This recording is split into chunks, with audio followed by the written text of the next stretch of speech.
Hey, team players, welcome back. Today's going to be an awesome one. We got all kinds of draft information coming at you. We're going to be doing at least one here, Underdog draft. And one of the things that we're going to really focus on here is this is 2026. We do not have the updated ADPs lining up yet. This is really just going off of feel and seeing where your best perks are. And we're really excited for what today's going to be. It's an exciting draft. I'm sure we're going to get moments where Bob hates who he's got and I love who I got and vice versa. But let's dive right into it, Bob. Who are you looking at doing? What do you really want to accomplish today? Well, as you guys know, I was besmirching going high tight ends yesterday. And when we went off air, I actually did 2 drafts where I was able to get high profile tight ends, 2 high profile tight ends. And it really, the way I feel about these teams is much different than I feel about teams on a regular basis. But there's, being this is a 20 max tournament, I do want to have some variety in my lineups to see what's going on and to have, if some of these guys do pop off, I want to have some of them. But one of the things that I've noticed is that when we talk about running backs and wide receivers, and we talked about this last year, Joe, and you can share a little bit about your opinion on this as well. But when we talked about running backs last year and the year before, quite honestly, too, we were talking about how having 2 to 3 high-end running backs is not a bad idea. No, not. And I do think that for me right now, going into these drafts, I think the limit for me in the first 4 rounds is 2. And this is why, is that from what I did yesterday after we went off air and what we did on air, is that there is a crop. And while I'm okay with this crop, hey, Jamie, while I'm okay with this crop of wide receivers that's happening in that 6th, 7th, 8th, 9th rounds right in there, they do all have similar-ish outcomes, right? Mm-hmm. Where they're going to be those guys that may reach 1,000 yards, but more than likely probably we appreciate you, Jamie, but probably ending up in that like 800, 5 touchdown, 6 touchdown kind of space. And I want to try as much as possible, and I think that everybody should be doing this, try as much as possible to get one of those or 2 of the high-profile wide receivers, because this is what we know is true, is that when one wide receiver goes down, there is not exactly an immediate replacement that is necessarily lined up. There's a distribution, right? So let's say, for example, Ladd goes down. All of those targets don't necessarily go to Keenan Allen. They'll go to QJ, they'll go to Arondé Gadsden, they'll be there. But when a running back goes down, there's immediately then a vacuum where either 1 or 2 people, and sometimes if you're the Denver Broncos, 3 people, take his place. And so, what I want to focus on is getting 2, maybe even 1 high-profile running backs in that first 4 rounds, and then shooting the shots at some of these guys in the later rounds to take advantage of some of that value, that high-end value at tight end that we talked about. And I'm still avoiding quarterbacks in that 3rd, 4th, 5th round, to be honest with you, because I don't think the value is good. But I do believe that Trey McBride, Brock Bowers, particularly Brock Bowers in this scenario, and I just want to chat about him for a moment before we get into a draft, that I think Brock Bowers is a great value in the 2nd round.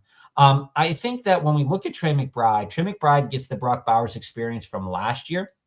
And when we look at Trey, there's no reason why he can't be successful again this year. He had over like 100 targets, 100 catches, things like that. It is more likely that Trey McBride goes back down to like maybe like 80 catches, which is still a stellar year for him and for a tight end, right? But where Brock Bowers, I think, value is, and he's going to be one of my targets depending on where I land in the 2nd round, is that I think that his come up, actually, new coach, new quarterback, and lots of different changing pieces. And to be quite honest, he had a great year last year when you consider that he's been injured for a very large part of that and came back and played injured. And so I think that out of that grouping, I think that I want to focus a little bit more on tight ends this episode and taking a higher priority tight end than the lower end tight ends. And here's why. Is that depending on how you view it, and we're a grouping of people here at Local Football Flavor that we love the low end tight ends, we do think that there's a lot of value in those tight ends that can be gotten at the lower ranges. And we mostly want to stay away from those mid-range guys because any one of those guys, they're kind of like interchangeable from a stat perspective in a way. But what I want to do is I want to try to hit one of those high-profile guys, and then I want to take one of those mid-range guys, and then I want to forget about tight end until maybe the last round. Or I'm good with that. This is where this also plays a role into. It opens up it opens up George Kittle, right? Is that if you take a guy that you know or you believe is going to be a high producer and relatively healthy per se over the entirety of the season, that it opens up the door for a Kittle in the later rounds. And we've seen this from some drafters that we've been with so far, is that I really do think that if I have Tyler Warren, I'm not as comfortable getting into George Kittle. But if I have a Brock Bowers or a Trey McBride, and I come back and I'm deciding, do I want to take a Tucker Kraft maybe? Do I want to split in there with George Kittle? I think it can be done, and I think it can be done well. But it does put you into this dilemma then where how am I going to attack these wide receivers? Because you are going to lock yourself out of a high grouping of wide receivers, or you're going to lock yourself out of the running backs, and you're going to have to take some chances. And so Bob, this episode, we'll talk about those chances. Play out. You ready to fire it up? Some of those chances. Are we doing a little board? Yeah, we'll do a little board. So anyone can jump in. This is basically little board, testing out the system, starting it now. All right. Entering now. What is this crap? Location services denied. Oh, it's you getting that problem too? Nope, it's filling up. It's filling up. Oh, you missed it. All right, I'll stream mine. Here, just send me the link. I'll put it up. All right. Cool. All right, so Joe is going to copy. That's one of those things where we had on the where you got to use your phone. We went Underdog against Underdog for so long. They don't like the fact I'm sitting here in Pittsburgh. Well, I'm like pro Underdog. Not PA or something. I'm definitely pro Underdog. All right, so we're sitting at 8 here. We're sitting at 8. And this is the perfect opportunity to take a Trey McBride here early or wait to the second round to get Brock Bowers. And I think I'm going to wait to the second round to get Brock. And I'm going to take whatever wide receiver I can get here, potentially, or if James Cook is there, I'll probably take James Cook. With the hiring of Joe Brady as the head coach and as the play caller, and knowing that James Cook is one of those high-profile touchdown guys, I really do. It's not letting me watch the draft. You got to broadcast it yourself up. Really? Interesting. Mm-hmm. All right. So it's really one of those things where I stop screen share. All right. So let me share screen. 6 picks away. All right. Can you see it now? Yep. So either I'm going to be taking at the 8 here. I'm either going to be taking James Cook or Amon-Ra. I don't have a problem with either of these guys. I do think that it does, as we talked about last time, I do think it is a value to go after a high-profile running back because that well tends to dry up a little bit faster.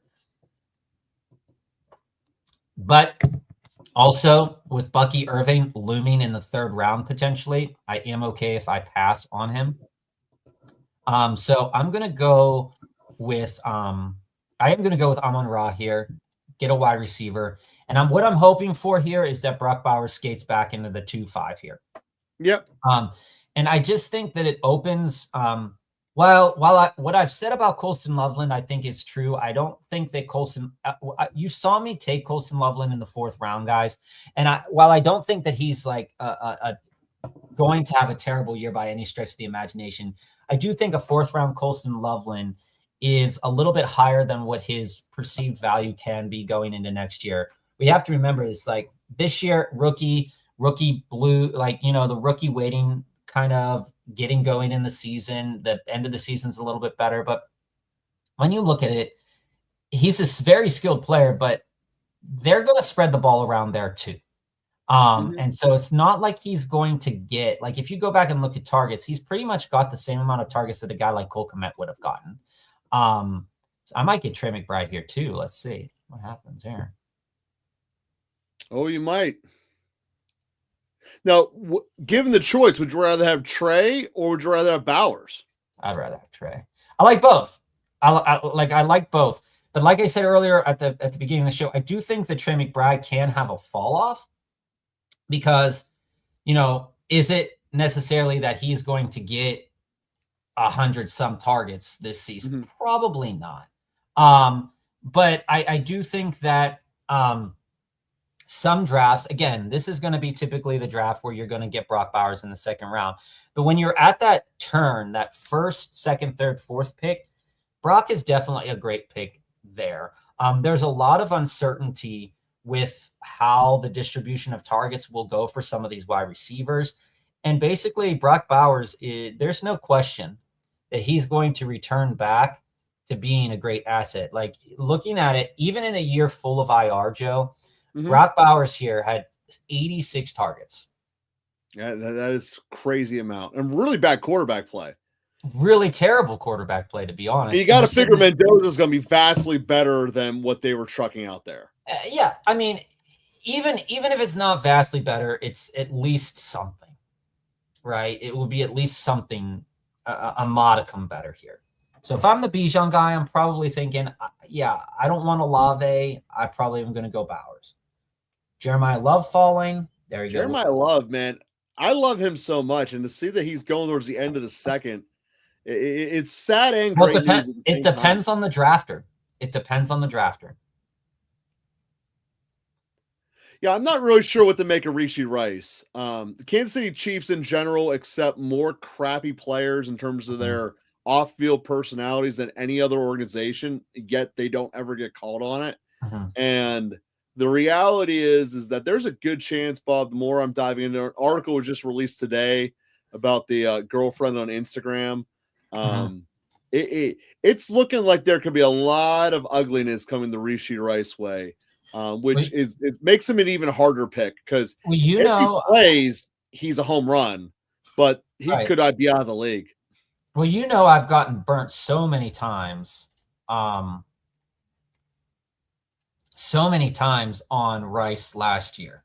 So it's like, and here's the other thing too, as you watch your draft board, it's like, adjusting when adjusting seems relevant is that you look at it, everybody on the other side of me here has running backs. So they are going to target wide receivers potentially. If something happens here and they end up going after running backs and I end up getting another wide receiver, I'm okay with that too, because there's still talent left on the board. This round, this 1, 2, and 3 is just so interesting right now where how some of these players are being placed. Like you'll see Olave as high as the 212, right? You'll see Scadaboo as high as the 4-1 because he seems to be at that cusp of, what other running backs do I actually want here?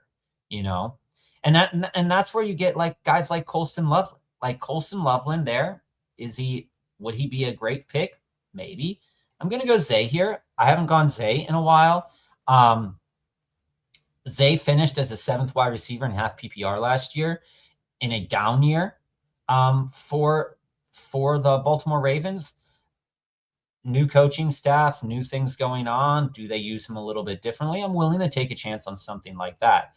Now, that Colston Loveland pick there, Joe, in the 4th round, it feels like, I know what we've said before, but like he seems to be like that last kind of like, okay, I could see some greatness this year, and there's not a lot of question marks to his situation. Then you look at Trevion, Igbuka, Judkins, and you're like, there's going to have to be some moving parts and things that happen there in order for that to be relevant. You get what I'm saying? Totally get what you're saying. And Devontae Adams here at 4'11", if all of those pieces come back, that's going to be a tremendous value. So I do worry about your running back state though, Bob, because after the 4th round, there's really nothing left.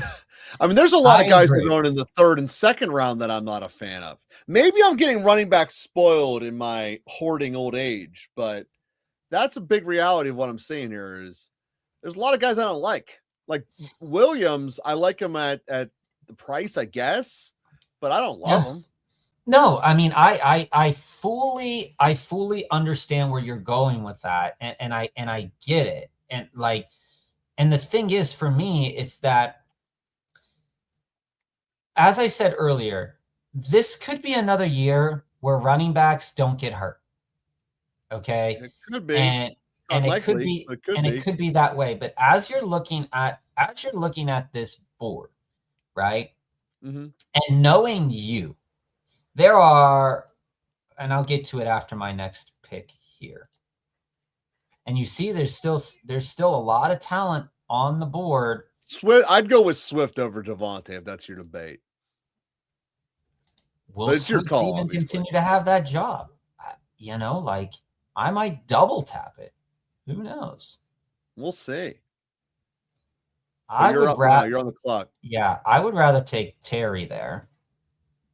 All right, you need to convince me on Scary Terry because I am radically falling off the cliff. I think he's fallen off a cliff. I'm not going to try to convince you about Terry McLaurin, but what I am going to say is that last year you had injuries paired with quarterbacks injuries paired with bad situations, and he's a guy that when you look across the way at all these wide receivers that are taken at this point in time, that they all have similar deficits in terms of, you know, Terry McLaurin can go anywhere from the 5'8" to the 6'11", in my opinion. Okay. And he opens the door to possibly taking Jaden Daniels if you want him. And I've seen people pot shot that at 60, 61. They'll take Terry McLaurin. Remember last year you did have the second and third round and how much that didn't work? But he's potentially a 1,000-yard guy with 8 touchdown upside. And if things hit right in Washington, tell me another target in Washington. I mean, right now there's not. That's part of why I don't like him. He's not able to separate like the other ones who are the sole target guys. Now, I could pass on Williams and go Waddle here, but I'm still only left with one. I would rather have taken Waddle where you took McLaurin. You know, like, I think Waddle was heavily slept upon. I agree. The reason I didn't necessarily take Waddle there is that I have him in a couple other ones. And just trying something different here. I don't normally take distribution, baby. So when I look at this team right now, you look at Amon-Ra, Zay Flowers, Terry McLaurin, Bucky Irving, Javonte Williams, Trey McBride. Would this team have been better with Derrick Henry, Jeremiah Love, Kenneth Walker, Chase Brown? Maybe. Would it have been better necessarily with J. Jeff, Olave, Nico Pickens? The wide receivers, it's any one of those guys absolutely could pop. And the thing is that there is still there's question marks to all of those wide receivers that are in this frame right here, from Jefferson all the way down to Olave. Olave is health. Nico is health and quarterback play. Jefferson is quarterback play. Rice is suspension. George Pickens is mindset. Yeah. Tet would be quarterback play, and Higgins will be what he is. Higgins might be the staples of that group. And so there's a lot of question marks when we look at some of those situations, right? Jaylen Warren is on the board. Could go Jaylen in 7 picks if he's still there. We could see. I want to go Monangai. I think I like Monangai a little bit better than Swift.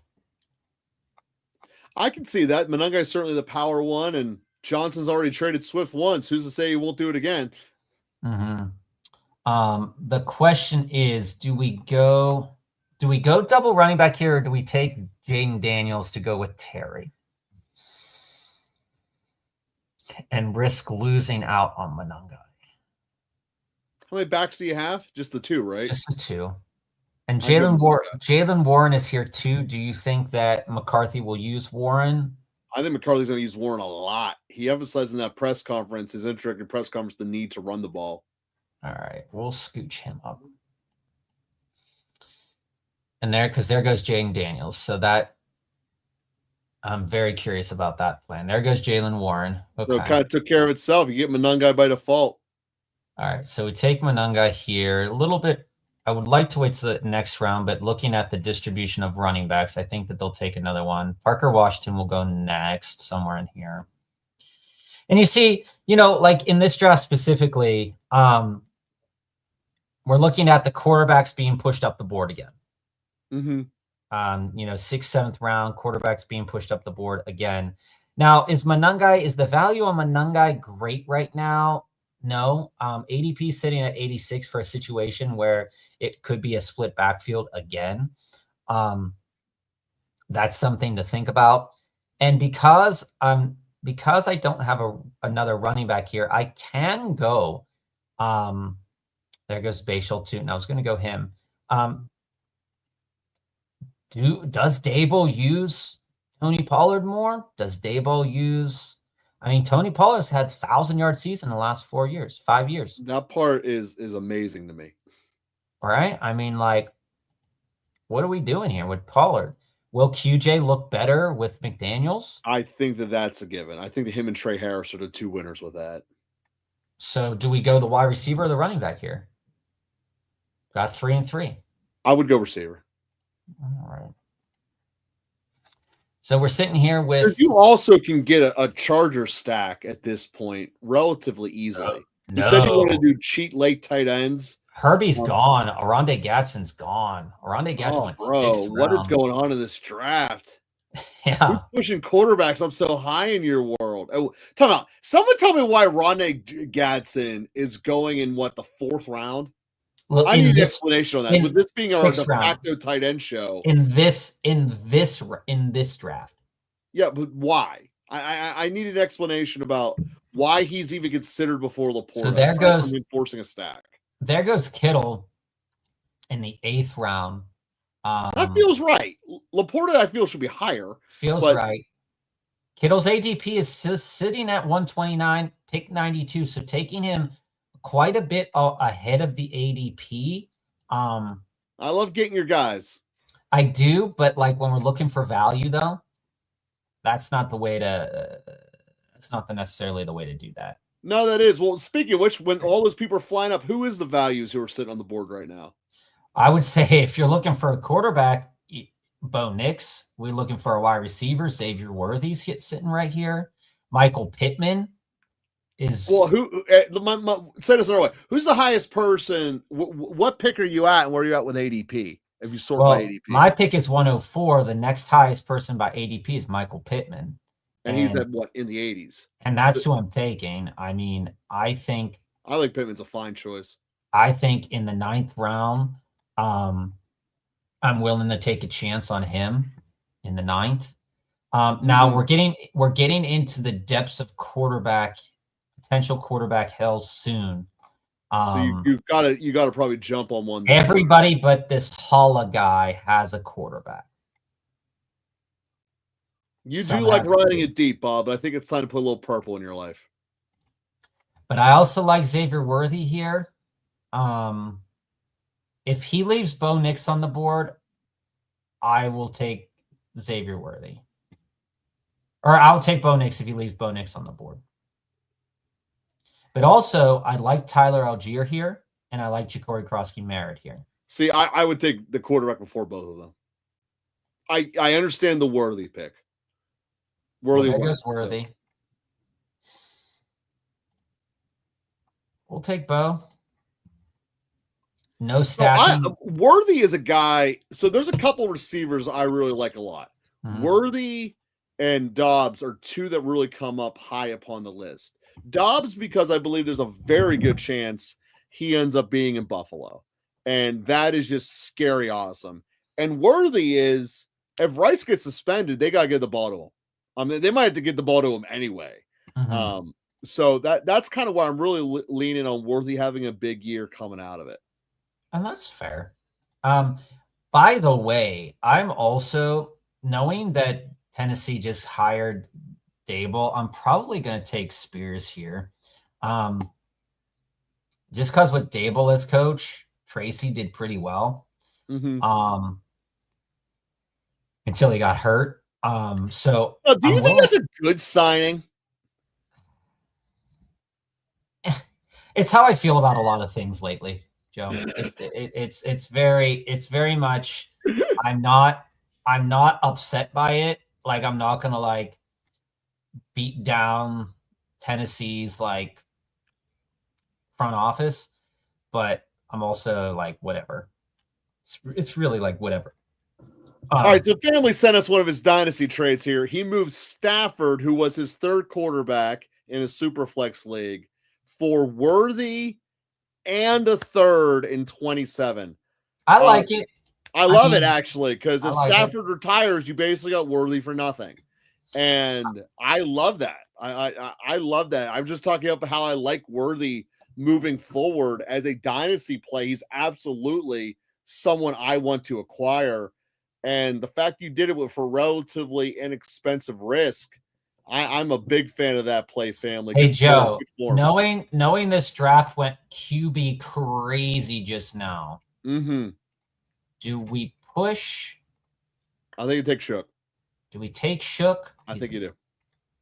I really I love Shook's game. I like the idea of Gainwell and Spears. I really like the coaching more. I like the system they got. Not that bad in terms of ADP. It's right where he should be going. Should be. The NFC South plays the AFC North. Cincinnati's defense is a disaster. The Steelers are completely hit or miss, and so is Baltimore's. Plus, the rest of that division is bad. I mean, Shook could be a top 10 quarterback based upon all of the schedule. So I'm hoping that Spears or Gainwell makes it around to me. I can say either one of them, quite frankly. My running back room is pretty weak. I wanted to double dip on running back. I also like Sharps. So I am biased towards wide receivers or free agents in general, but especially wide receivers and backs, because if you're going to pay for them, you're going to use them. And that's a fact of life. There's very few of the free agents last year that moved around that didn't get used other than the obvious injury risk. Like Najee got hurt. But the rest of them that got bought got used to a point where it's infuriating, like Keenan Allen staying on the same team. All right, do we go Gainwell or Spears here first? Gainwell? I think I would go Gainwell because of the free agent angle. Okay. And hopefully Spears makes it back to me.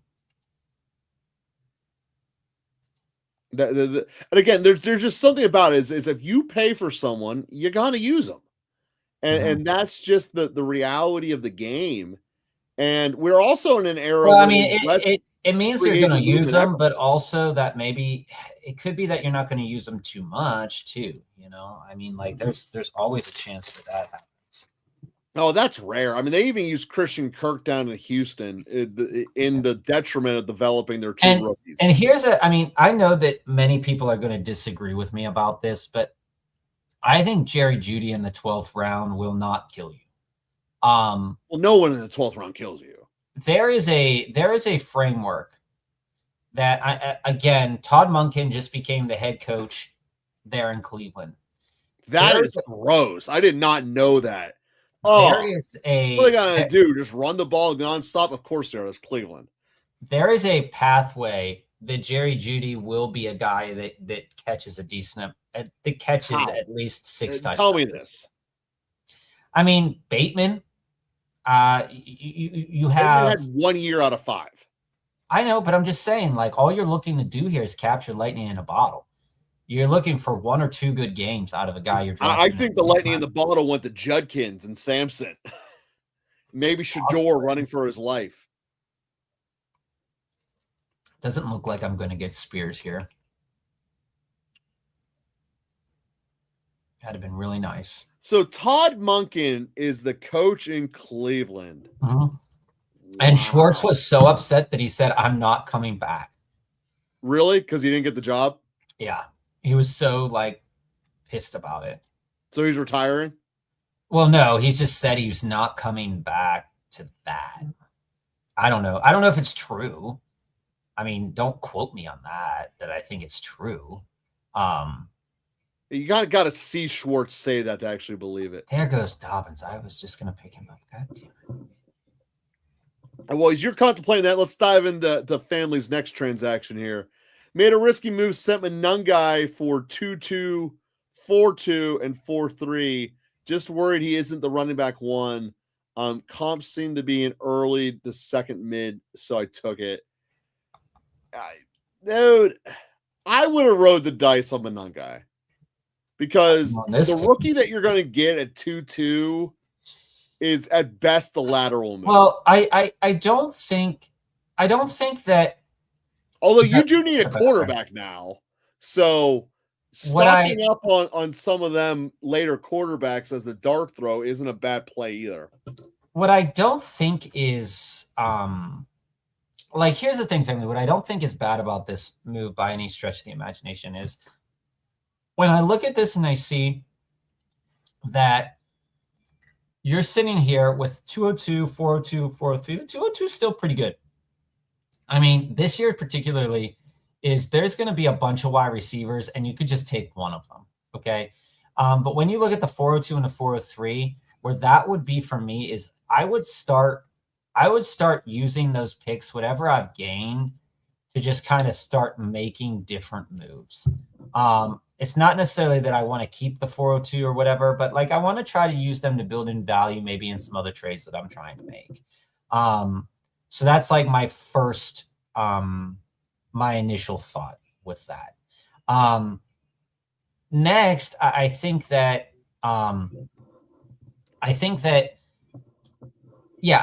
losing Manungai isn't the worst in the world. But having those picks to make some moves is great. And people are really not sold on Manungai like yourself. You saw me here take him as my third running back here because the value really tends to, it's like a real, like I wanted Warren there, didn't get him. I was hoping for Tootin on the comeback too, didn't get him. But they're like, when you start shopping for some of these running backs, the variable situations are going to be unique. Like for Corum, Marks, etc. These are guys that like I kind of want on my team, but I also don't want to overpay for some of them. And then any of these rookies, like this guy went with 3 rookie running backs in a row, and those are his only running backs on his team to start with. And then Aaron Jones, Dobbins, Mason, like that level of rookie on a best ball team is not where I'm at. Mm-hmm. But from a dynasty perspective, I think that you're going to get over the next 2 years, because of this whole NIL money thing, you're going to get a large quantity of players that are staying in school longer. And which is nothing wrong with it. No. But because they're staying in school longer, because they're getting money in school, these are going to be players now that are coming, that when they come out, they've had perceivably a whole system's worth of learning that they have under their belt, right? So it's not going to be anything that's like the 2026 draft is stacked with wide receivers. Not because it's a great draft, it's just that it happens to line up that's because so many wide receivers are coming out this year. And that next year is going to be like running backs and quarterbacks again. So like you're going to have this every so often. And I think that the quantity of players coming out that will be worth selecting is going to be very different than it has been in the past. That's just like my general viewpoint right now, is that because the drafts have been so loaded with people that have entered early, and now the only reason you need to enter early is if you think you're going to be a first round pick. Mm-hmm. You know, so like that's, from that perspective, I think that it's I think it's unique enough in this situation where these in past dynasty, like a 4-2 might not have meant something, but maybe now it will. I still don't think it does. Hey. But to jump to your current question here, is Walker a sell high? I think he's a hold. I think he's a hold all day. And family, you know my general opinion about Ken Walker. He showed out the last several weeks of the season, and we saw we saw what he could do when he wasn't burdened by having Zach Charbonnet switch him out all the time. This has been always what Ken Walker was. It's just that would the coaching staff give him 20 plus carries? If the coaching staff decides to give him 20 plus carries, he's going to be tremendous. There's your boy, Jonathan Brooks, Joe, round 17. I love Jonathan Brooks. Guys, you guys should be stocking up in Jonathan Brooks. I mean, that's just an answer. I believe he is the starter there. Get a starter in the 16th, 17th round is a win. And so when I look at things and I say, you know, what could become of Ken Walker? Damn it. What could become of Ken Walker? I think great things. I think there's great things in the future here. I definitely believe in the potential of Ken Walker. For Ken Walker. Bob, I'm excited because I'm just logging in on the phone on the next one. And be totally blunt with you. I'm not going to let this mess up on me again. All right. So you said we're in you're the 17th now. So you're getting close to the end here. Mm-hmm. And guys, you guys be more than welcome to jump with us in the next draft we're going to do. Obviously, we'll give you the time. It will still be a little board on Underdog. We're going to do all 20 of my picks live on air. It's one of the things I told you I'd commit we do here on Local Football Flavor. You get to see all 20 of my little boards as we're drafting them as they have a cap. Obviously, I can't show you the bigger caps because we don't go on the air that much. And there's times when I'm drafting in compromised positions. I've told you this before. I'm going to tell you it again. Do not drink and draft. It does not work out that well. Yeah, no one's selling Brooks right now. People on like Reddit and stuff will be like, Brooks is dead in the water. You don't want Brooks. And then 20 seconds later, they'll propose a trade to you for like, will you give me Jonathan Brooks for 2 4th-round picks? No. Brooks is the guy I want. Yeah, I mean, I like Devin Neal, but I mean, with the impending thing that Jeremiah Love could go to the Saints, he gets less appealing. I kind of think it's setting up Jeremiah Love to the Saints, and I am loving the Saints offense right now. I think Juwan Johnson is still a great pickup. He showed good chemistry with Shook. You know, it takes a lot for me not to bet on Tampa Bay because of how organizationally sound they are to win that division. But I can see New Orleans making a play here for next year. I think that Kellen Moore is a great coach. And I don't have any problem with the fact that Shook's 90 years old as a rookie. So that's the reality is I think it's a good spot. It's a lot better than the other ones. There goes my boy Gunnar Helm. You know, Carolina's going to implode again. Like, I have no idea what Carolina's over-under is going to be. I will bet so hard on the under, I'm going to break my screen. Like, I know that already. That's fair. I mean, it could be 7.5 and I'm hitting the under on it. That's fair. All right, so I have a weird build going here. It's 2-8-7-1. I usually don't like to take that many running backs, but with the kind of draft that I've had, I gave myself a little bit more running backs that could smash. So you said 2-8-7-1. So you got 2 tight ends for your last 2 picks? I'm going to take I wanted Njoku there, but he went. So I guess this will be a draft where I don't take Njoku, which is fine. Yeah, I'm probably going to take a tight end here. And if I don't like another tight end on the board, I'll probably just run it with a wide receiver. The wide receiver that I like taking later here and taking some shots on is Jalen Royals. I get that. You loved him last year. Loved him last year. With the Rice situation, with Xavier Worthy, got hurt last year.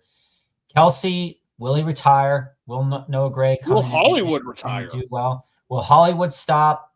Will they get rid of Juju? There's a lot of questions. They're about to have a lot of turnover in that room because they had no receiver success. There's a lot of questions to ask yourself. And dude, by the way, I totally forgot Juju was still there. That's how irrelevant Juju was. And do I go K-Dot in here? I'm gonna. So, family, I'm gonna go Royals first. And is Willis a sell on the hype? And is Mac Jones likely going to stay in San Francisco? I think that the Niners are one of the most underreported, difficult teams to work with. They just are. And that's going to make it harder for Mac Jones to see the light of day. Willis is a free agent, and there's 6 teams that need a quarterback. So I wouldn't mind holding Willis to see where he ends up because the hype is real and it's only going to get louder as the combine kind of shows this is a weak crop. And then free agency is like, all right, we got to get Willis. Do we go with Muth again? That's happening right now with the Senior Bowl setups. Joe, if I'm only taking 2 tight ends here, how do you like Muth or Otten? I would go Muth ahead of Otten. Okay. I'm only going to take 2 tight ends because I took McBride. I invested heavily in him early. I didn't get Njoku or any of the other guys that I liked, so I'm just going to roll with Pat Fowler. And my argument for Muth and Otten actually has nothing to do with the players. It's all about their situation. There's 3 real pass catchers in the receiver room in Tampa. I will be right back. There is 1 receiver in all of New Orleans. So that's just the facts of life right there. So you get a little monologue time with Joe until Bob comes back, and that's pretty fun. You guys don't get that all the time. So again, this being a tight end centric episode, there is a lot of overhyping the early tight ends, I believe. I think that McBride is really a potential trap because he got so much push whenever Brisket came in that you're not going to get a super fed guy. Same with Wilson, by the way, in Arizona. It's a new staff coming in. It has to be a new quarterback, which, by the way, Willis in Arizona could be fun because Willis actually watches this thing called tape that Kyler Murray refused to do. I think that there is a potential, more likely than not, that McBride gets a decrease in targets. And if they figure out how to use Marvin Harrison Jr. because a competent quarterback arrives, McBride's going to lose target share to the better athlete in Marvin Harrison Jr. He's the one out of the entire Arizona core that I want the most. I think he's priced cheaper than he ought to be. So that's one of the other things that I looked at. Family, you're asking a question about some guys that I talked about earlier. I am really fading Scary Terry, and to the point where I know I'm fading him so hard, he's never going to end up on my roster. Like, I'm letting other people take Scary Terry in this draft and the foreseeable future. Like me. Yeah, like you. The guy is old. I mean, there's just no nice way to say that anymore. And he's on a team that everyone else is old and imploding. I get it. Washington's got to throw the ball to somebody. But if they go first round, second round receiver, Joe. It's not going to be Scary Terry anymore. Joe, it's the logical fallacy. The ball doesn't necessarily have to be thrown anywhere. We learned this from Justin Fields. Yeah, they could be on the bench. That's true. There's a very big chance. There's a very big chance the ball doesn't go anywhere. All right, you ready? Yep. 1, 2, 3, go. Go. And then I'll take control on this one, Bob. Okay. So when I look at this, okay, we have a year with injuries, quarterback play, poor quarterback play at times, injuries to him 1, 2, 3, 4, 5, 6, 7, 8, 9, 10. He only played in 10 games this year, Terry McLaurin. And yeah, he's true. But the fact of the matter is that I'm looking at that game against Denver this year where he had 14 targets, 7 receptions. I'm looking at these games where he has 7 receptions, 6 receptions. And if you go back to 2024, and that's the year that they made the playoffs, and that was one of his best years from a statistical, like from a touchdown standpoint. This is a guy that when you look at his stats from last year was last year was the first year since his rookie year where he did not go for 1,000 yards because he was hurt. And 2024 was the first year where he got above 10 touchdowns because of the poor quarterback play that had been prior in Washington. So if I'm looking at it and I'm looking at where that possible outcome could be this year, if he is healthy and Jaden Daniels is healthy and the coaching staff decides that, hey, we're going to do all of these things with these players, even if we have Jalen Lane and Luke McCaffrey come up, there is going to continue to be a role for Terry McLaurin in best ball. Would I want to take him so high in redraft? Probably not, because he's not smoking you with 100-yard games all the time. Hey, by the way, did any of you guys jump in this draft with us to give love to him? I am obviously the 6th spot. Bob is the 8th spot. Where his value is going to be at is where I took him prior in that 5th, 6th round. Is I'm willing to take chances on a guy that I know can get to 1,000 yards and potentially get 7 touchdowns in the 5th round. Because all outcomes aside, it's those the 1st, 2nd, 3rd round realistically are the guys that are really going to, smoke those the touchdowns. And if he can even get close, I'm okay with that. You know what I'm saying? I am what you're saying. I'm interested to see where you're going here with the choice between Cook, McCaffrey, and Amah. Cook, baby. I went Amon-Ra last time. We'll go Cook this time. It's amazing how the different builds play out, though. Peanut's in at 2. Nice. Peanut went Gibbs. King is at 10. Love it. All right, love it, guys. Love the family atmosphere of the drafts. I picked up McBride in another league. 1st round. Wow. I picked up I picked up McBride in another league. You would laugh at it. Was 6 players and 2 picks for him and John. Hey, I'm okay with something like that. I'm absolutely okay with that. Not sure that guy at 9 meant to take Devonta Smith, but I'm pretty sure that was he built a queue and it got taken early. Because if you're going heavy Eagles, you take Saquon first. Yeah, that's fine. Gave King a gift there at 10. Sure did. Don't mind that. Don't mind if I do. It's what King's over there saying. Don't mind if I do. So we still have a couple of guys, like I was saying earlier, that I like on the board. Fresco there went with Achane and McBride, and typically speaking, that's where McBride is going to go. I'm going to queue up some guys here. Neighbors, I like Neighbors. Will he come back healthy? Fully healthy is the question. It's really fun to do sometimes when you take Amon-Ra, take Jefferson, and call your team Kings of the North. What's up, Jesse? Going there with London. So I'm curious what this guy does now. He's got to take Saquon, right? Or he just shits on everything and takes somebody that's out of like 5 rounds out of the queue, and then this draft gets canceled anyway. Bob, you are all about the thing getting canceled. They don't get canceled. You were in one. I told you, Grant, this draft is getting canceled. 1,000% getting canceled. He just took Grant Calcaterra. All right, guys. Well, we know this draft is going to get canceled. We're going to play it out. I'm going to talk as if this draft is still happening. You have to. I know they're going to cancel it. I'm telling you, they did it. Whenever it's like 4 to 5 to 7 rounds out, like they cancel it. So this is getting canceled. I'm just going to play it out like it doesn't, and we're just going to talk anyway. Yeah. Well, what's up, RM? I hate when you just declare things are going to get canceled because it's not always the case. It's definitely the case. Still got to run hard through the finish line. I mean, everybody is in the hopes that it doesn't, but we know it's going to.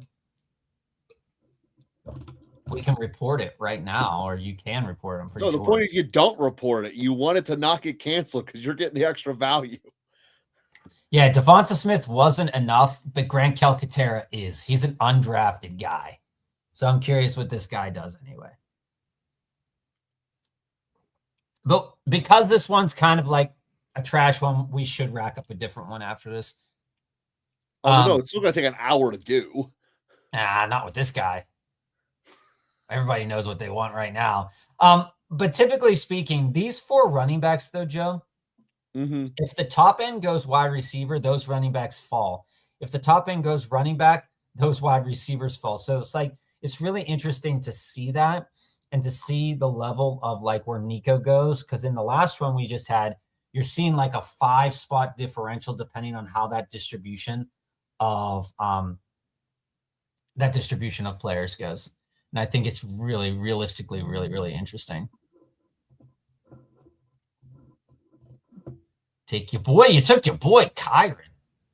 Well, I'm looking at the Rams situation like this, is that if Stafford does retire, they're going to have to be more run-centric, regardless of who they put in there. And Kyron's a natural successor. natural beneficiary. Plus, I like him a whole lot more than Brees Hall. I was debating Bucky there, but I own Bucky a lot. Well, I can't. It sucks because it's like, oh, how do you not take him in the third round? I've been taking him a lot in the third round. Well, let's see if his Q's done or if he's back to auto picking Josh Allen. Yeah, it could be. Daniel Jones, yeah, same how he's done. What a troll! What a troll! All right, let's just rack up another one, guys. Like, let's just let this one go to auto, and let it figure itself out, because that's absurd. Right? We know it's going to get canceled now. Bob, I'm actually going to play this out because I get that this is what's happening, but they might not. They don't always put it to auto. Daniel Jones, Dobbins, Aaron Jones, Diggs, Kittle, Hawks to 202 and second and 28 for McBride. That's a crazy offer. That's a lot of stuff for a team that might need to rebuild. I like that, family, for you. So should we be selling Stafford where we can? I think so. With everything that we know, he probably wants to come back for one more year to try to win that Super Bowl. But realistically speaking, will he have as good of a year as he had this year? There's a framework where he absolutely can have a great year, but I do think that I'm selling for the price, because here you got to strike where the iron is hot. I think when it comes to a guy like Stafford, and people look at it, they look at him, they had a great year. And so sell as if he had a great year, knowing that you don't believe that he's going to have as good of a year next year. And if you'd rather build and try to trade him for picks that might net you one of the top quarterbacks, etc., in the coming draft, I think there's nothing wrong with that. That's what I'll be trying. That's what I would be trying to do if I were in a bunch of dynasty leagues. And knowing this, and Joe, realistically, knowing this draft is going to get thrown out, I might take a rookie wide receiver early. I don't know. Again, Bob, you don't know that. I know it. I know it for a fact. And here's why. No, they don't throw it if someone throws the draft. What they do is if someone gets a stacked draft that shouldn't be able to be made. No, they're going to basically just say this guy threw his money away, and that's going to be the end of it. Well, maybe. Maybe they'll do that too. But what they told me when I was in the playoff contest, what they told me is because I took a player, again, it was late at night after the Steelers win on that game against the Ravens. I accidentally queued up and I wasn't paying attention, and I took Gainwell fairly early. Because I queued up Gainwell and it was like 6 rounds before he should have gone, they were like, we had to cancel it because of that. Well, the key thing there is that was a 4-man draft instead of a 12-man draft. Hey, it's just what they said. I'm just telling you, it's different rules on that. See if he goes with another Eagle. Because clearly he queued them all up. Different strokes for different folks. If we ever meet this guy again, we know that he is throwing that money away. It's too extreme. It's way too extreme. Like if that Grant Calcaterra would have been like Jordan Tyson, they would have. Here's the thing: is like finally. There goes Hurts. That's so dumb. That's so dumb. I hate it when people are that like stupid. You also love it. And that's the thing, family, is that when you're striking with the irons hot with a guy like Stafford, is that there are times where if you need a 1-year rental, sure. But if you're building for the future and you see a couple guys that you can immediately get Stafford into, or a couple picks that you can move Stafford into, I think that this is the time to do it, because even if he doesn't retire this year, maybe you can say that he has 2 or 3 more good years left, right? And so what would those good years continue to look like? Will they continue to look like he had this year, or will they, continue to look at like they did the year before? What will that be, right? And those are the kind of things to think about. I think in the end, if I'm in a dynasty league, the wide receiver that I'm probably looking at there would be QJ out of those 3. realistically speaking. We'll go here. I'm just so curious who he wants to take now. Probably because he can't take any more shitty Eagles players. Who does he go into here? Oh, there's more Eagle players within the queue, dude. There's all the receivers that are the back end ones forever. Like Jahan Dotson. I think we should play a game. Who do we think? Which shitty Eagle does he think we take next? Dotson makes sense. Jahan Dotson. Dallas Goedert. The Goads. Oh, he's getting into the actual starters now, though. I mean, there's something. That's weird. That's so weird. That is what it is. And there you go. At the back half, at the front half of the 6th round again, I picked Terry McLaurin. It's just I also like Marvin Harrison Jr. I know he's going to probably go somewhere up in here, Joe, from that 68 to 77, probably before he gets back to you. I'm hoping he gets back to me. I am. But I absolutely have no problems smashing a couple Marvin Harrison Jr.'s. My debate was him or Pitts there. I do question how many crappy Eagles are out there, I guess. We're really going to find out. My last team with Stafford was Herbert, Love, Willis, so I can move off him. Yeah, I think moving off of Stafford in that case is perfectly fine because you have two, he's your third quarterback on Superflex. Willis is probably going to get a starting job this year. Stafford, if you weren't going to move Stafford now, moving him in the offseason or moving him as the season progressed would probably be something you would do. He knows that A.J. Brown is gone, so Devonta Smith is going to be the number 1 overall wide receiver for the Philadelphia Eagles. And if you force it, you force it, right? Yeah, and this is the thing. WFN, you're absolutely right. With him taking the full 30 seconds, you can tell he's trying and putting an effort. No. That just means he hasn't been put on the auto draft yet. He built his queue before this started. No, you can only be put on the auto draft at X amount of time, Joe. That's a fact. So, once after the first 3 rounds, if you're not here, it automatically puts you on auto draft. This guy is thinking. He's using the full 30 seconds. No, I think he's just filling in his queue, and then it's going down to 90 seconds. It's going down the full 30 seconds. This is an interesting science experiment, is what this is. Fair, I guess. Fair. You're so upset by this. Oh, by the way, Harrison did come back to me. That was a Harrison did come back to you. Yeah. I mean, you went Kyle Pitts. That's kind of gross of you. I appreciate that. Well, I went Kyle Pitts because of the coach. He forces that ball to a tight end like crazy. It's just the way it is. Well, the guys up in my queue here were QJ, Marv, Jane Daniels, and Warren. So with Warren being the last one, had to, So I got 4 running backs, 3 wide receivers. If this is not, there goes Alec Pierce, right on schedule. Maybe he thinks he's going to be an Eagle next year. Maybe he's finally on auto draft. His queue's over. Yeah, maybe he is finally on auto draft now because that was a fast pick. All right, let's look. All right, so the next one up for him would be like Tucker Kraft. So let's see where he goes with this. No, it'll go by ADP. It'll be Michael Wilson. Yeah, but I think Michael Wilson gets taken at by King maybe. Yeah, the top 3 right now are Wilson, Evans, and Kraft. King's got a nice team going in terms of the wide receiver room. There goes Evans. Probably wouldn't have taken him. He was upset he got put on auto. Let's go find another Eagle. Is it one of you guys watching right now, by the way? No. King is there. We could have a stealth watcher who's trying to tank the draft. Nah, I don't know. Team players are better than that. Yeah, he took Michael Wilson. Okay. All right, I'm going to get Tucker Kraft. Our boy Tucker Kraft. I forget what viewer loves Tucker Kraft. Was it you, family? Somebody we were talking last year and loved Tucker Kraft in the offseason. Many should. A little Pearsall action, Joe.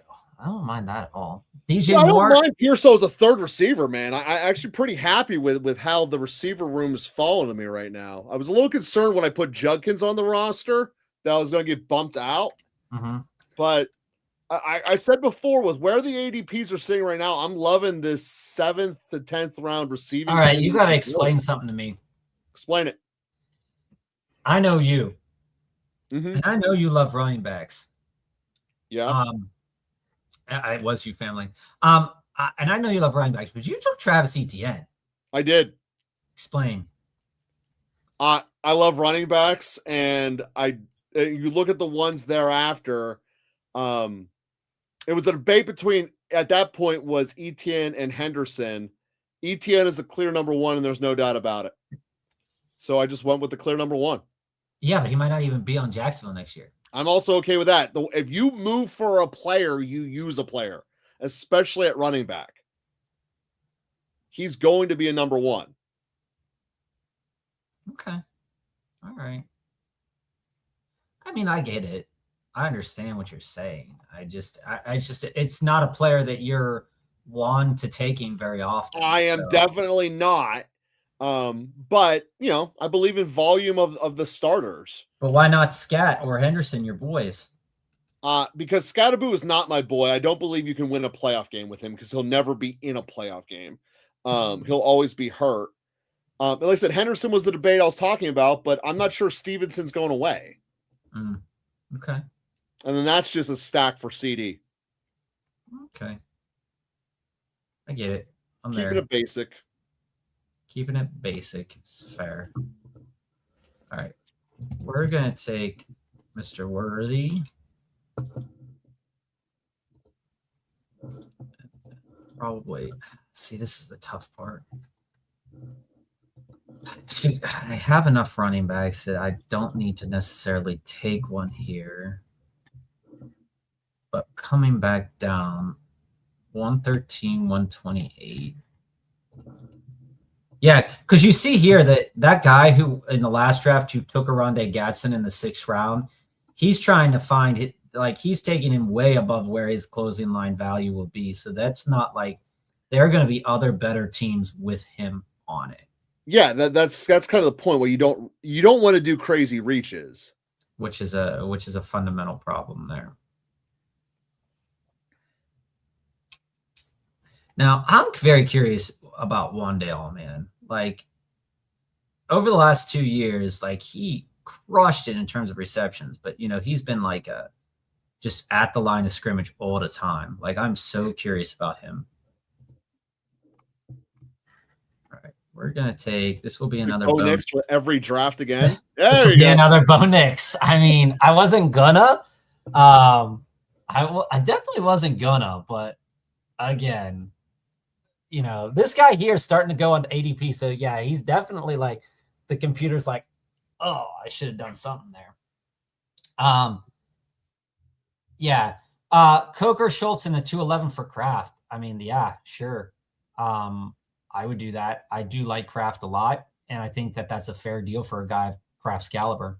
I was thinking about Jordan Love there, Joe. That's why that was my thought because I have Tucker Kraft.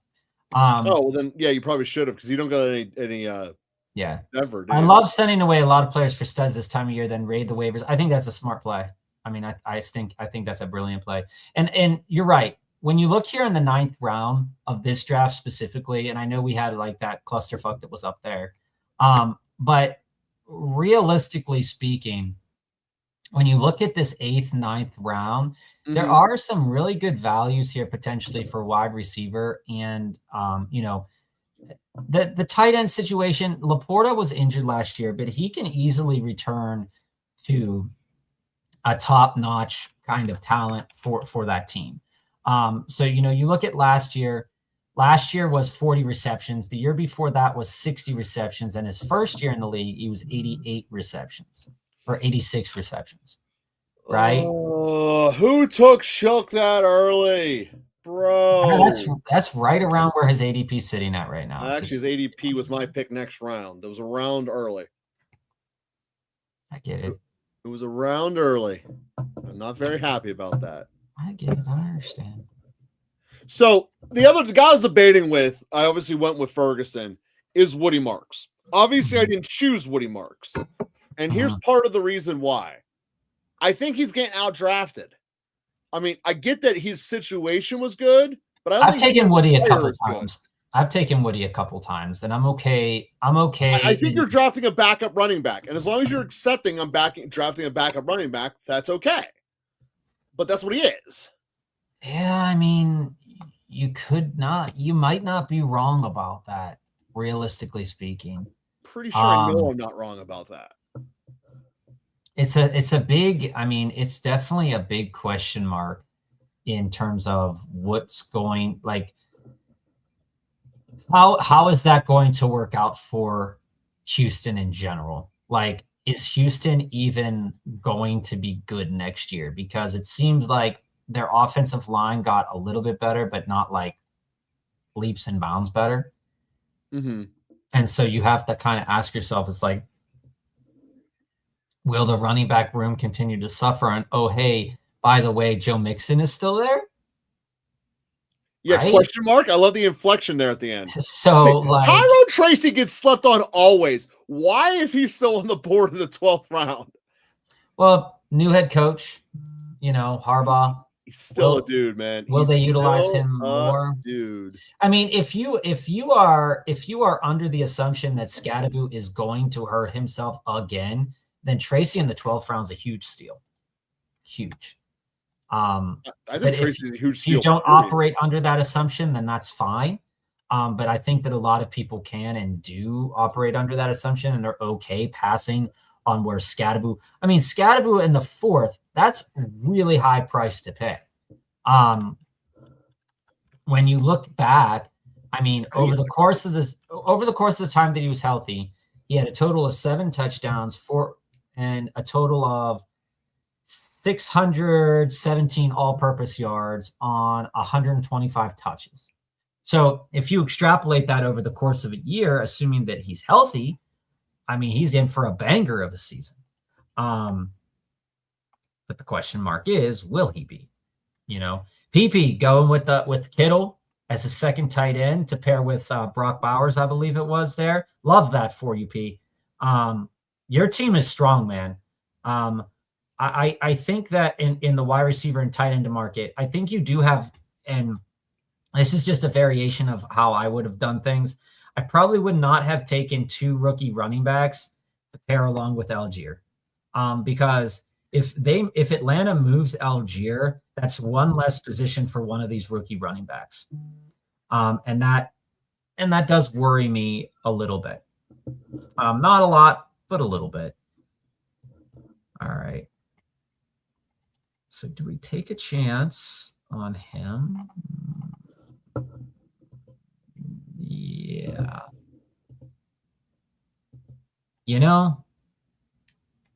We're going to take my boy. I got to go with my boy. He's been in a lot of these. He was my debate. I know. I love me some McMillan as well. I just can't. I can't. I'm not saying that McMillan is going to have a banger year. But when we look at the situation, and this is again presuming that a guy like Evans has the potentiality to retire because he's been in the league for a long time. We go back and we look at the last 2 years, and last year, I mean, this year he breaks his neck, right, Joe? Mm-hmm. Breaks his neck.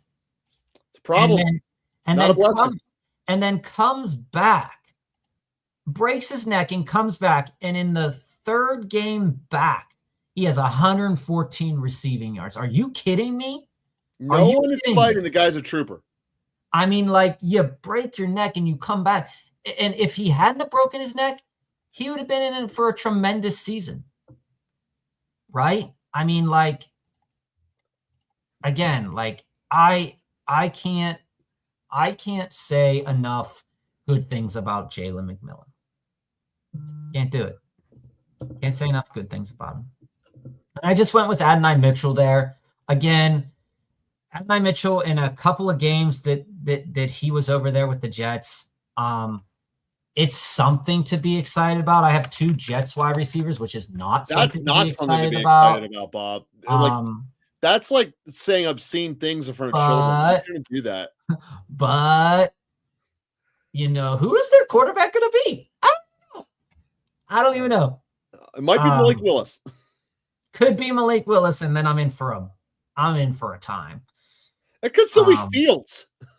It could still be Fields, and that would be the grossest timeline. We live in a gross time, man. You're taking Jets and stuff. I might take a third Jet. Dude, that's the reason they would kill this draft. I took 3 Jets willingly. Game. I might take 4 Jets. Man, like talk about throwing up in your mouth a little bit. Joe, right now, my queue does have 2 Jets in it. I can proudly say my queue has 6 players left and 0 of them are Jets. All right, I'm gonna take one of those Jets out of the queue. Actually, let's hope you take more than one of them. I'm gonna take them out of the queue. You should actually tell the system. I would actually rather fire Adeline Mitchell and not have him in my draft, just out of team unity.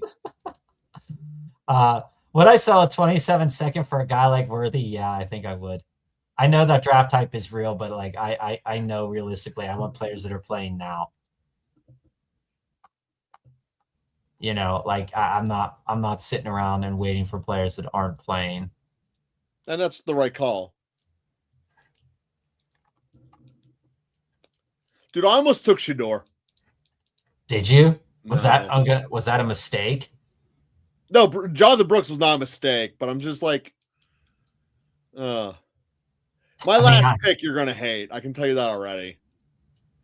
Well, I mean, I already hate it now, so you just make sure I'm not doing this around early. Yeah, I had 5 left. This is right. I think it's funny. I got myself a nice little Cowboy stack here. Getting CD in the tight end. Yeah, nice. I'm actually gonna go for a running back here, Joe, that you're gonna ask me questions about.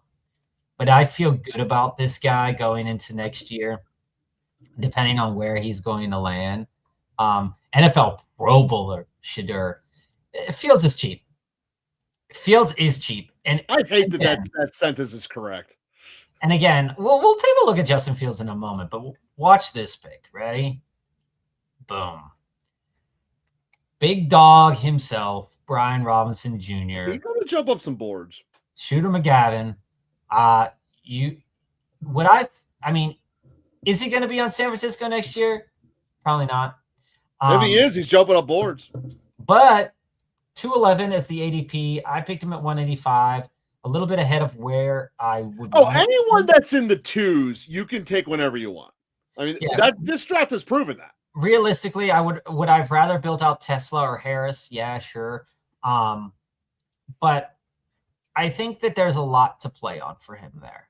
Well, I'm treating these last 6 picks as my team differentiation. I mean, realistically, and you're most of your starters in a week to week. You got in your first 14 rounds, so these are my team differentiation guys to make things stand out. Yeah, and you look at the back end receivers I got Shaheed and Harris. They're both high ceiling, low floor guys. I like the idea. That's what I want. I don't want a high floor guy down here. I really do like the idea of Harris. I'm going to be popping a wide receiver and a tight end soon. Is Tucker Kraft, maybe he doesn't play week 1. Maybe he doesn't. But I do agree with you that, like guys like Mixon, guys like Brian Robinson Jr., Braylon Allen was the Jet, by the way, was one of the Jets. The other Jet is a tight end, so it's not like I'm getting like frisky or anything. It's probably going to be their best positional players. I mean, that's the crazy thing about the Jets is like you can get their best positional players in the 4th round and beyond. There goes Mason Taylor, saved me from myself. Thank you. Yeah. All right. I'm going to go with Torrey Horton. I think that Torrey Horton showed me enough last year in limited play that if they decide to give him more time, if Cooper Kupp decides to retire after the Super Bowl here. Unless Shaheed takes it. But it's a valid risk. Shaheed could take it too, but also and I agree that Shaheed could take it, but Shaheed's in the 13th round and Horton's in the 17th. No, I get it. So, I totally get the risk reward of what you're paying here. Benson, Brooks, Dell in a row. People are rolling dice. Yeah, I mean, I wouldn't have rolled with Dell necessarily, but okay, sure. Yeah, I mean, there are some people who are playing it straight that are getting some good values. Like I I do love think DK. I do think Connor ahead of Benson is a little absurd. Oh, there goes Ninjoku. King, killing me, man. Killing me. Loving my boy. It's fine. So we'll see if we get the official movement that what went down here. That's fine. What about what? I'm gonna dude, Hawk dropping is really being surprising. He's not going to be in the league next year. Yeah, Horton was a buy in terms of dynasty until Shaheed. I would agree with that. But I still think Hunter he is. Helm. Helm, Bob. Look at that. He definitely moves. He's out. He's not coming back to Cleveland. Njoku. Oh yeah, no doubt. I think his contract, whatever. I think they voided the last 2 years of the contract, or something. And so the contract has void years. He's a free agent, but yeah. Cleveland has to eat the cap hit. And I think that he's out. I think that, and even if he's not, I do think that he's a good talent, and he's the reason why I would not take Fannin that early, despite me really liking Fannin. Oh no, once he's gone, Fannin becomes all the more valuable. Well, yeah, I mean, let's say he goes and you wait and you're waiting on a guy like Fannin. Fannin then jumps up in the rankings. Like he goes from a 4th round to, potentially a 3rd rounder, depending on how people look at him. So, Bob, my team is going to say I'm going to finish with 3 quarterbacks. My team has 2 quarterbacks on it. I just want to point that out. Well, my last pick. You taking Will Howard? Howard. I'm gonna. Luke McCaffrey has been my version of your Tanks Bigsby for the last 3 seasons, and I'm okay with that as a last round pick. Fair. I don't hate you for it. I really don't. I'm okay. Dude, Shador's still on the board, though. Shador is still on the board. And everybody after you has 2 or 3 quarterbacks already. I like that Brazel pick. I don't really know how to say his name, but I like the pick. I would be buying Njoku cheap. If I can get him for 3rd rounders, yeah. I again, when we look at Njoku, oh, there goes Shador. Good. Njoku is not again, we'll let me make my pick here, and then I'll talk about Njoku. You still got Rashad, your boy Rashad Bateman's still on the board, Joe. Tillman's my boy before Bateman. Dude, I was looking at Tillman in the 6th round last year, and now he's going in the last pick as just great value. Great value. Tremendous value. All right. Do I go with a 3rd tight end? Do we go with the Tongies? Do we go with a rookie? What do we do here? What do we do? Do we go with a Green Bay wide receiver? You got Love. You know what? I'm not going to take 3 tight ends. We're going to go with the optics wonder, the Dontavian Wicks. I don't think he's a tremendous player by any means, but somehow they still keep giving him play. I don't understand that. I can't take Will Howard as much as I want to click that button. Do it.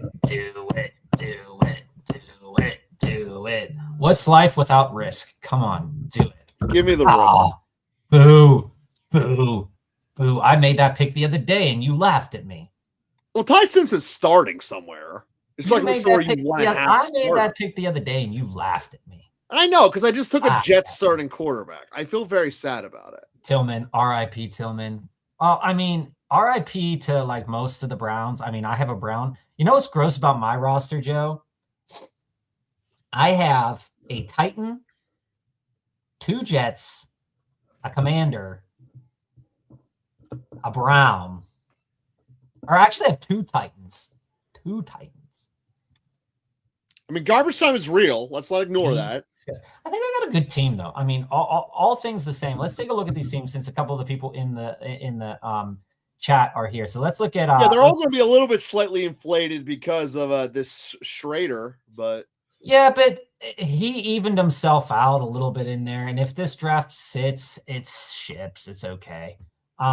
So King, let's take a look at King's team here first. Which is Amah, London, Allen, Brees, Lemon, Waddle, Pollard, Evans, Kincaid are your so looking at it here, like I think with this 20th round edition here, like me, I'm one to get away from my ways sometimes. It's either 2 quarterbacks or kind of 3 or 4 quarterbacks.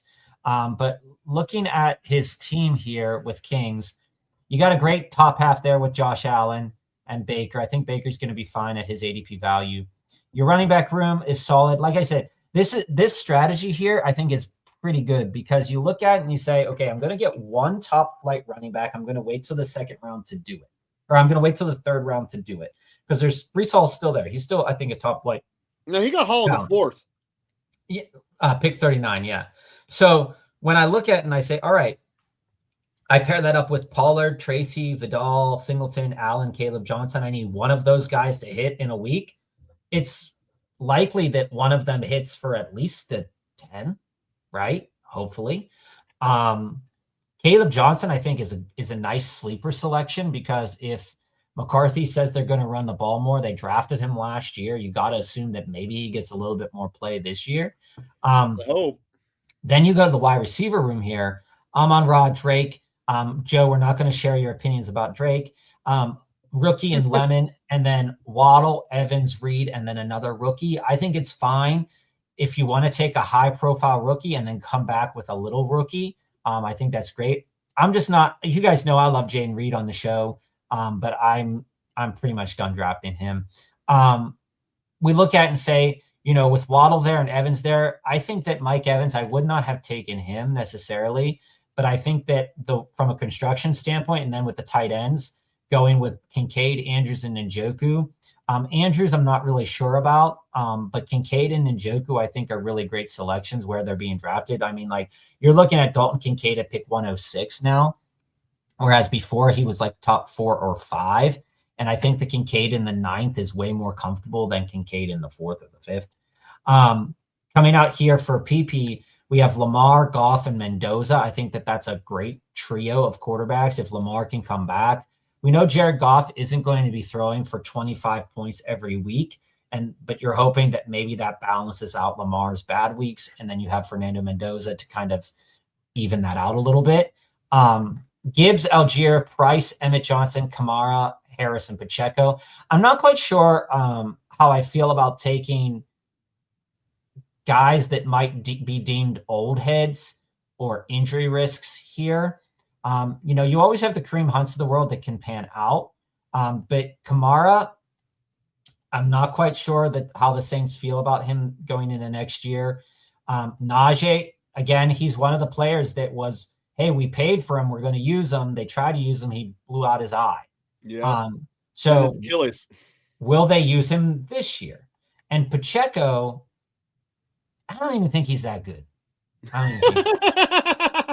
But that's just the main thing. I mean, like, he can be good, I guess, in certain situations. But it's like we want to keep making Isaiah Pacheco a thing. Like 2 years ago, we were drafting Isaiah Pacheco in the 2nd, 3rd round after his 7-touchdown season, right? Mm-hmm. And then 2024, he gets hurt. Last year, he hurts and sucks. Mm-hmm. So, like, I don't know what we're going to get because it seems like the 2023 and 2022 Isaiah Pacheco was his best. I don't think we're going to get better than that.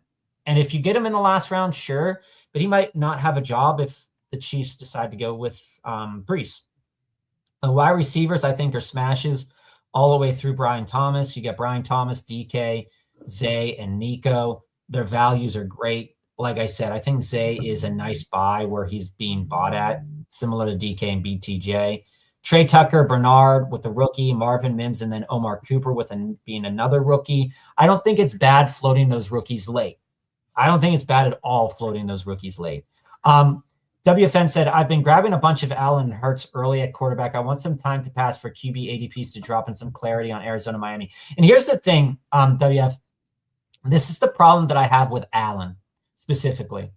I don't feel like the jump. So we know that Allen can go for 40 points.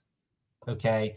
And when we look at the board, not really many other quarterbacks can get to that 40-point mark, but he's only realistically doing that a couple of times a season, right?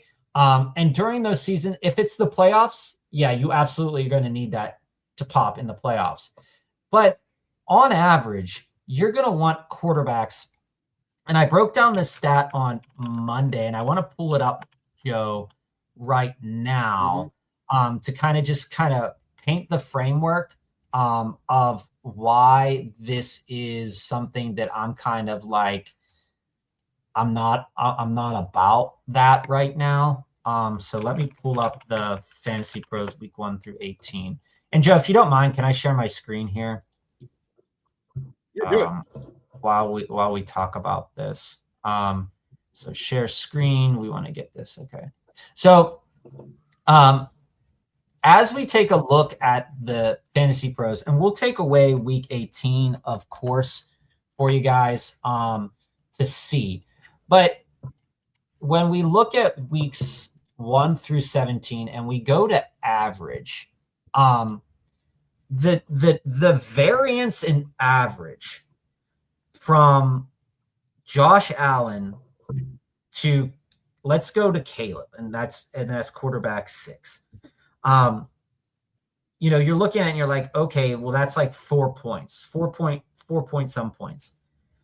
In a regular redraft league, I get it. Right. Yeah. 8% is perfectly fine. His ADP won't change. I fully agree with that. But where I'm kind of wanting to, and like I said, I'll be taking chances on Josh Allen because of that 38, because of that 44, and because of that 37. But realistically, I'm going to try to as these quarterback ADPs even out. You see here, like Bo Nix, and again, Bo Nix just had ankle surgery. He has some degenerative ankle thing. We'll see how that pans out. He's not sporting you. He got you 140, but he's not sporting you anything like super high. Herbie, who I kind of besmirched the other day with Mike McDaniel, could do a little bit better. He's got some 29s and those 30s in there. But where we're looking at, why I mention this though, is Jared Goff. Okay. Jared Goff has a 30 and a couple of those 20s in there, but mostly we're hovering low 20s. Jordan Love, he has some mid 20s in there, but again, low-ish. Jackson Dart, even when you even out his very high performances, it's still not like, that Jackson Dart in the 6 is not yet kind of where you really want to be buying Jackson Dart. You really do want that one to even itself out. But this Tyler Shook one, Tyler Shook in the 11th, 12th round, makes a lot of sense from an ADP perspective, right? You're looking at him and you're saying, okay, he's averaging about 14. He did not play because he was hurt.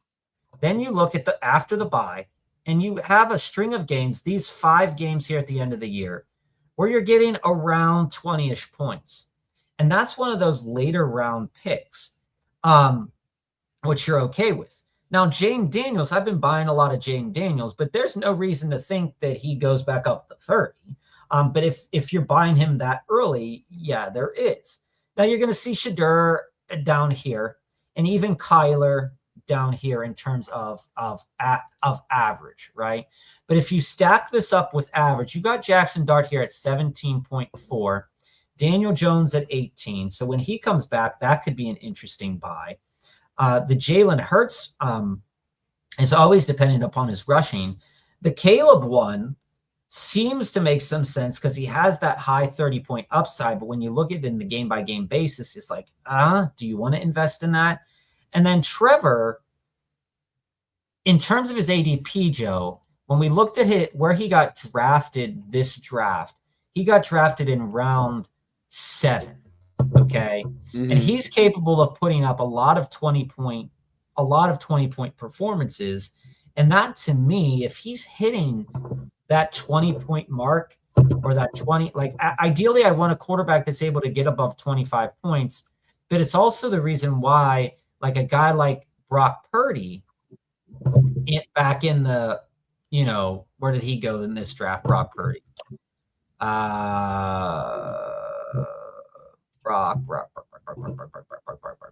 Brock Purdy went in the 10th round, right? So, like, you're welcome, Peanut. I'm not so much interested in buying that, and it's a similar discussion as we have with the tight ends a lot. And Jamie knows this when he was in here. We were talking about this. Is that I do want still to get a player that's going to have the chance to have those high breakout performances. And I think the two guys here that I'm looking at staring at us right in the face right now is Patrick Mahomes and Brock Purdy.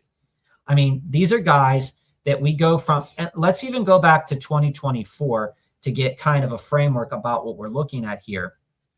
And you have Josh Allen, Joe Burrow, Lamar, Baker, all just crushing it, up above 350. And then you have down here with Hurts, Goff, Bo Nix again appearing again. Sam Darnold down here at 11th. And then here's Brock Purdy with 18.6. So again, he does get injured. He had a 5 and a 2.